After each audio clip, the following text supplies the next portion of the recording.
बिस्मिल्लाहिर्रहमानिर्रहीम। अस्सलाम वालेकुम नाज़रीन, आप यूट्यूब चैनल देख रहे हैं। मैं इमरान खान हूँ। सबसे पहले जो इमरान खान साहब का ट्वीट है, ये बड़े लंबे अरसे के बाद इतना तफसीली ट्वीट इमरान खान साहब का बाहर आया। और ये जो ट्वीट है, ये 3 ट्वीट्स के ऊपर उनकी पूरी तहरीर आई है, क्योंकि इमरान खान साहब की फैमिली वहाँ पर मौजूद थी, कुछ जर्नलिस्ट भी वहाँ मौजूद थे, वकला भी मौजूद थे, और एक समात है जो बड़ी लंबी चली है। अब उस समात में इमरान खान साहब ने जो जो बातें की, वो सारी फिर रिपोर्ट की गई उनके ट्विटर अकाउंट के ज़रिए से। इमरान खान साहब ने जो ट्वीट किया, ये बड़ा इंपॉर्टेंट है। इसमें बहुत सारी अहम चीज़ें हैं और कुछ अहम हदायत भी हैं जो इमरान खान साहब ने दी हैं, और ये उन्हें बड़े अरसे के बाद मौका मिला कि वो इतनी तफसील के साथ बात करें। रात गए ये ट्वीट जो है, ये मंजर आम पे आए। इसके 3 हिस्से हैं, क्योंकि एक मरतबा में इतनी लंबी तहरीर लिखी नहीं जा सकती ट्विटर पर। तो इमरान खान साहब ने क्या कहा, ज़रा ये गौर से सुनिएगा। इसमें आपको पूरा मंजरनामा नज़र आ जाएगा कि इमरान खान साहब कहाँ लेकर जाना चाहते हैं तहरीक को, सिचुएशन को, और वो क्या देख रहे हैं इस वक्त, वो किस सिचुएशन में है। वो ये कहते हैं जी, कॉमनवेल्थ की 8 फरवरी के इलेक्शन पर जो रिपोर्ट लीक हुई है, उसने भी इंतखाबी धांधली का पोल खोल दिया कि कैसे बेशर्मी और ढिठाई से हमारा मैंडेट चोरी किया गया। कॉमनवेल्थ के मुताबिक ये रिपोर्ट पहले ही सरकारी सतह पर हुकूमत पाकिस्तान को दे दी गई थी, मगर यहाँ सिकंदर सुल्तान राजा जैसे बेज़मीर लोग हैं जिन्होंने इंतखाबी चोरी की सहूलतकारी समेत उस पर पर्दा डालने में भी भरपूर किरदार अदा किया। पाकिस्तान में वोट चोरी का कानून सख्त है और ऐसा करने पर आर्टिकल 6 का नफाज होता है। याद रखें, गद्दारी का मुकदमा है ये, और गद्दारी की सज़ा पाकिस्तान के अंदर फिर वो आप जानते हैं, ये हाई ट्रिजन केस है, बड़ा केस है, आर्टिकल 6। लेकिन मुल्क में इस वक्त आसिम ला के सिवा सब कानून ख़त्म हो चुके हैं।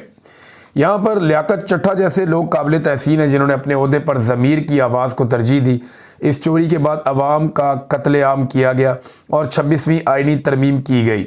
इस तरमीम के ख़िलाफ़ भी जिन जजेस ने आवाज़ बुलंद की, वो तारीफ़ के काबिल हैं। धांधली पर कायम हुकूमत को कानूनी तौर पर कबूल करने का वक्त अब ख़त्म हो चुका है, इसीलिए सेनेट और पार्लिमानी कमेटियों से इस्तीफ़े दे दिए गए हैं। अपने अरकान पार्लियामेंट को पैगाम देना चाहता हूं कि मुल्क में नाफिज आसिम लॉ से बिल्कुल ना घबराएं, ना ही जेल से घबराएं। एक फ़र्द वाहिद अपने इक़्तिदार की हवस को पूरा करने की खातिर आपको दबाना चाहता है। आप जितना इनसे डरेंगे, ये उतना ही आपको दबाएंगे। आप हक पर हैं और हक और सच इंसान को बहादुर बनाता है और हक की ही फतह होती है। ये जी पहला हिस्सा था, और इसमें आसिम मुनीर साहब को उन्होंने डायरेक्टली इमरान खान साहब ने रगड़ा दिया कि जनाब ये आपको डराते हैं, ये फ़र्द वाहिद है, ये अपने इक़्तिदार की हवस पूरी करना चाहता है, इस तरह इमरान खान साहब ने कहा, और ये आप सबको दबाना चाहता है। आप जितना डरेंगे, ये उतना आपको दबाएगा, और आप हक पर हैं। हक और सच इंसान को बहादुर बनाता है और हक की ही फतह होती है। अब आ जाए इसका जो दूसरा हिस्सा ट्वीट का, उसमें इमरान खान साहब ने अब अफ़गानिस्तान, पाकिस्तान और ये जो अमन व अमान के और दहशतगर्दी के मामलात हैं, इनको एड्रेस किया है। अफ़गानों और कबायली अवाम के साथ भी 9 मई की तर्ज पर ही एक फॉल्स फ्लैग रचाया जा रहा है। जब से आसिम मुनीर को चार्ज मिला है, अफ़गानिस्तान के साथ ताल्लुकात जानबूझकर बिगाड़े जा रहे हैं और उन्हें मुसलसल पाकिस्तान से जंग शुरू करने पर उकसाया जा रहा है, ताकि मौजूदा अफ़गान हुकूमत की मुखालिफ लॉबी को खुश किया जा सके और मगरिब के सामने एक निजात दहिंदा बनने की कोशिश की जाए। सबसे पहले अफ़गान हुकूमत को संगीन धमकियाँ दी गई, फिर मजहबी, इखलाकी और पनागज़ीनों के आलमी हकूक़ की खिलाफ वर्जी करते हुए 3 नस्लों से पाकिस्तान में मुकीम अफ़गान भाइयों को धक्के देकर मुल्क से निकाला गया। उसके बाद अफ़गानिस्तान की सरजमीन पर हमले किए गए और अब ये कहकर दहशतगर्द आ गए हैं, कबायली इलाकों में ऑपरेशन लॉन्च कर दिए गए हैं। इन पॉलिसियों की वजह से हर जानिब हमारे ही लोग शहीद हो रहे हैं। पुलिस एहलकार, फ़ौजी और आम बेगुनाह लोग जो शहीद हो रहे हैं, सब हमारे अपने हैं। इस तर्ज अमल से कभी अमन कायम नहीं होता। पायदार अमन हमेशा बातचीत से कायम होता है। अच्छा, यहाँ इमरान खान साहब ने एक बड़ा टेक्निकल नुक्ता उठाया। पाकिस्तान में तो दहशतगर्दी होती है ना, तो ये सारे लोग या जो भी टाउट हैं एस्टेब्लिशमेंट के या मौजूदा रजीम के जो सहूलतकार हैं या जो बेनिफिशरी हैं, वो सारे या मिलिट्री एस्टेब्लिशमेंट के लोग, ये कुछ चंद लोग ही हैं, सारी फ़ौज तो ऐसे नहीं सोचती। ये चंद लोग हैं, वो ये प्रोपेगेंडा करते हैं, बयानियाँ बनाते हैं कि देखो ना इमरान खान बात करता है अफ़गानिस्तान के हक़ में, देखो ना इमरान खान बात करता है बातचीत की, ये देखो ये कत्लेआम हो रहा है। इमरान खान साहब ने इसका तोड़ दिया कि ये कत्लेआम हो ही इसलिए रहा है कि आप बातचीत नहीं कर रहे। अल्टीमेटली आपको बातचीत करनी पड़ेगी, जितनी मर्जी आप लड़ाई करें। यूक्रेन और रशिया की लड़ाई गुज़िश्ता 3.5 साल से लगी हुई है। एक दिन आएगा वो बैठेंगे और बातचीत करेंगे, मसला हल हो जाएगा।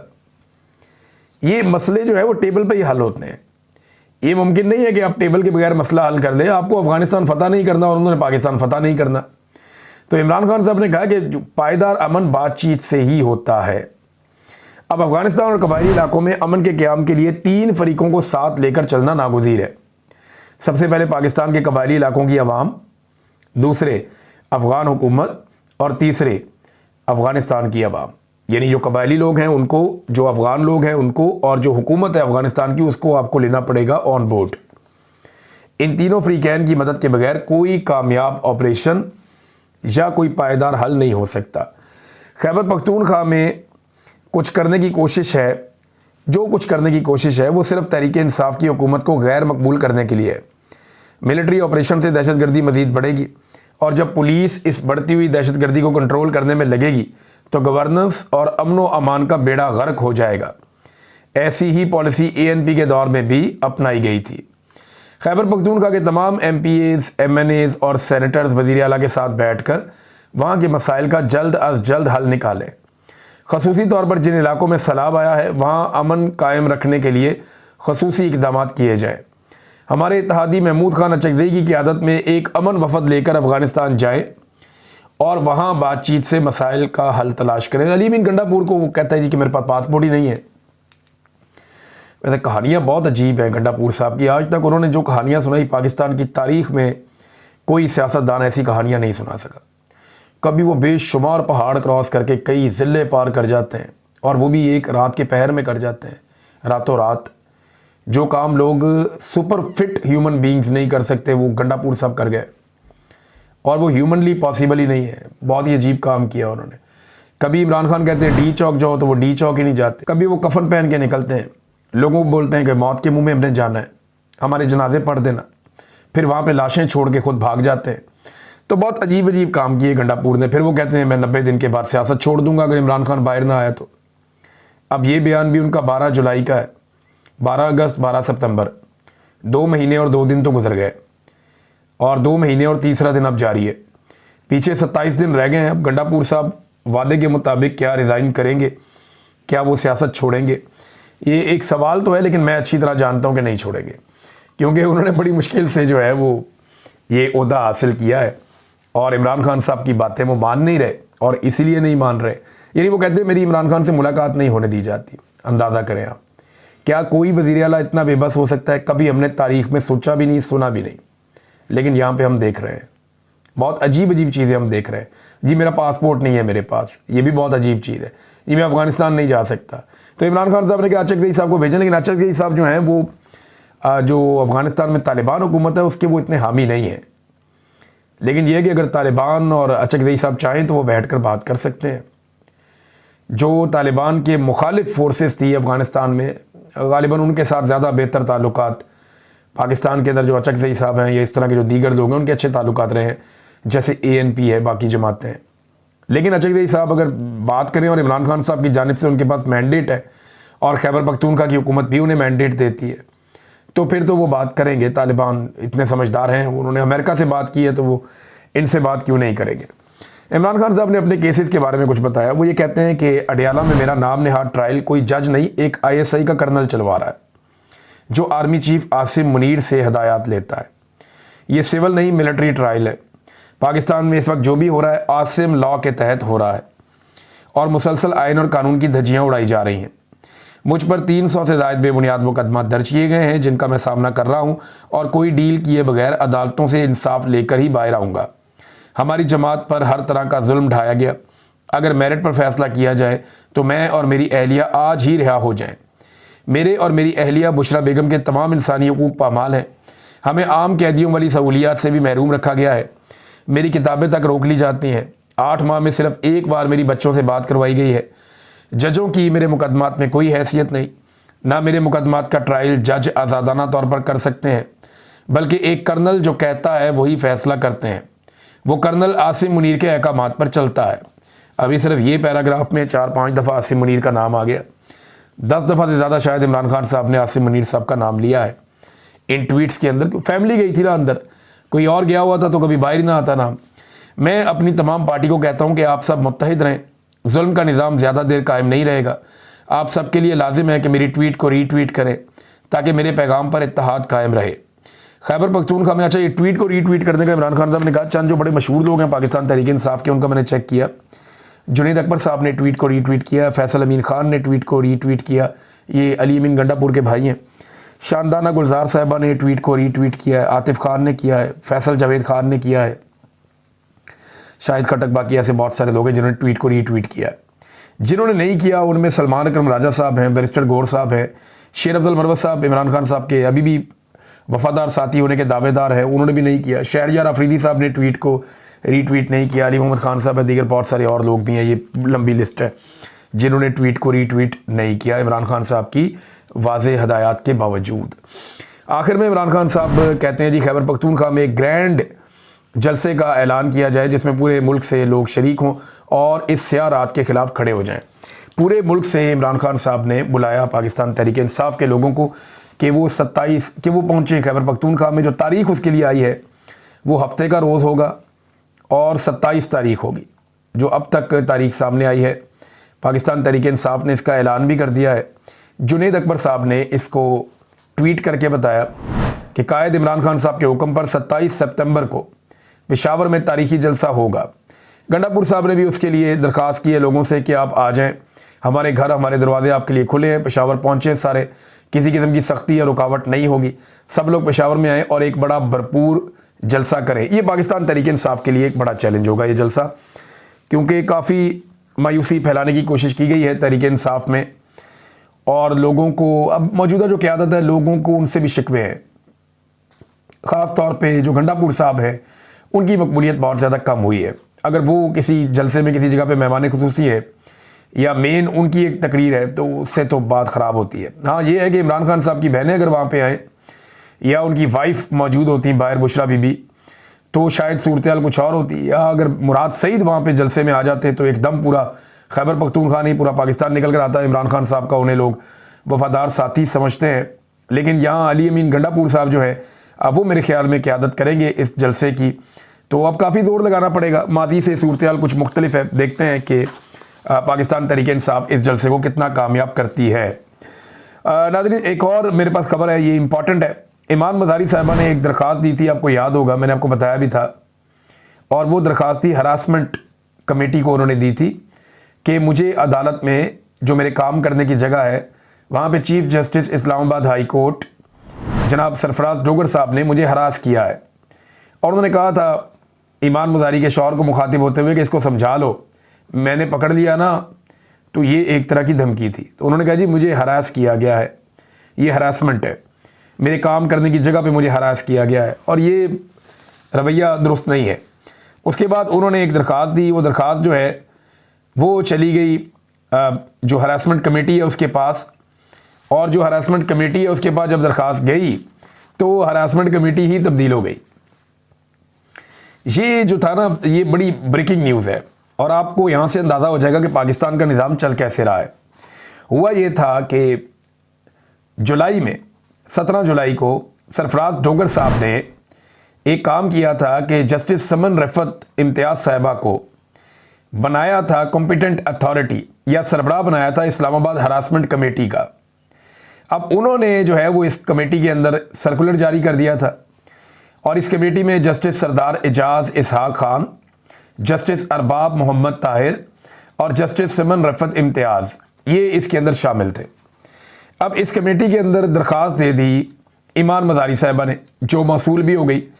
अब बजाय इसके कि ये कमेटी उस दरख्वास्त को सुनती और फैसला करती कि चीफ जस्टिस के ख़िलाफ़ क्या एक्शन लेना चाहिए, और उन्होंने एक खातून वकील को हरासमेंट उनकी की है।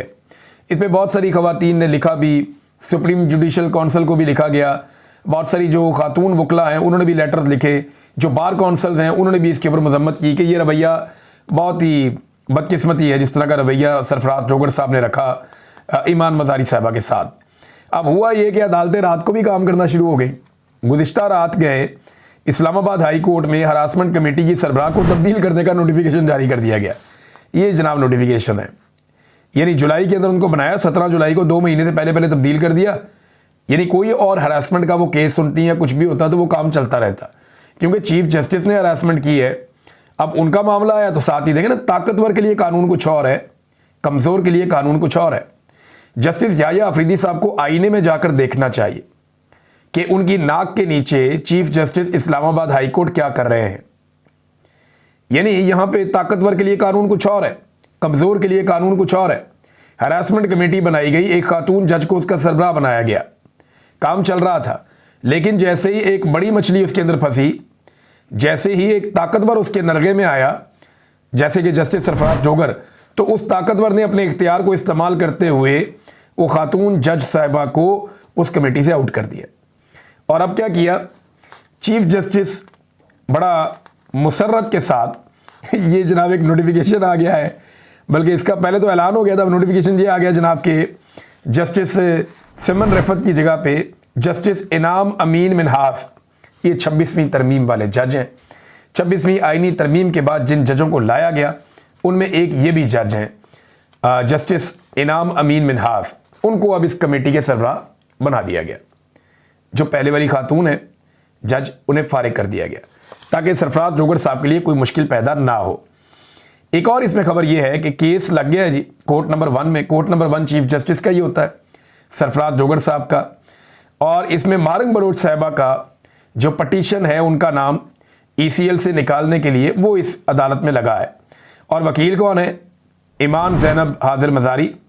यानी ये ईमान मज़ारी साहिबा ही अब ये केस जाके दोबारा चीफ जस्टिस की अदालत में आएंगी आज के दिन में। देखते हैं चीफ जस्टिस आज हरासा करते हैं या हरासा होते हैं या कोई नया मौक़िफ़ लेते हैं या क्या कहते हैं, कोई आइडिया नहीं है। लेकिन ये पाकिस्तान में रूल ऑफ लॉ की सिचुएशन है, ये पाकिस्तान में आइन की हालत है कि एक खातून को हरासा किया जाता है, वो बाद में बात ही नहीं कर सकती, उसके ऊपर इंसाफ ही नहीं ले सकती। नाज़रीन, फ्लड्स के मामले पे आ जाएं तो लगातार सूरत हाल वैसी है जूं की तूं है। बहुत ज़्यादा एक्टिविटीज़ करने की ज़रूरत है, हुकूमत को भी काम करने की ज़रूरत है, फ़लाही तंजीमों को भी काम करने की ज़रूरत है, मुखय्यर हजरात को लगातार आगे आने की ज़रूरत है। सबको मिलकर सैलाब मुतासरीन की लगातार मदद करनी पड़ेगी, अभी नहीं अगले चंद महीनों तक। और ये लगातार मदद करनी पड़ेगी, तभी जाकर काम बनेगा, वरना ये मुमकिन नहीं रहेगा। और अगर सब मिलके भी जोर लगाएंगे तो आप सबको नहीं संभाल सकते। ये डिज़ास्टर इतना बड़ा है। इंडिया की मिसाल आपके सामने है, उनकी तमाम सिविल सोसाइटी, उनके लोग, उनकी आबादियाँ, उनकी कम्युनिटी, उनकी गवर्नमेंट, वो सारे मिलकर काम कर रहे हैं और वो कोशिश कर रहे हैं कि जल्द अज जल्द लोगों का जो ज़िंदगियाँ हैं वो वापस ट्रैक पे आ जाएं। लेकिन अभी तक तो हमारा पानी नहीं निकला, अभी तक तो हमारे लोग अपने घरों को वापस नहीं जा पाए। तो सिचुएशन बहुत ख़राब है। आप सबसे गुजारिश है कि दिल खोल कर सैलाब मुतासरीन की मदद करें, आगे बढ़ें। हुकूमत को भी यही चाहिए, मेरी उनसे भी ये गुजारिश है, चाहे आपको जाली हुकूमत बना कर दी है, लेकिन खुदारा इंसानियत का ख्याल रखें। आप ये देखें कि इंसान मर रहे हैं, इंसान तकलीफ़ में है, तो सिर्फ इंसानियत के नाते आप काम करें।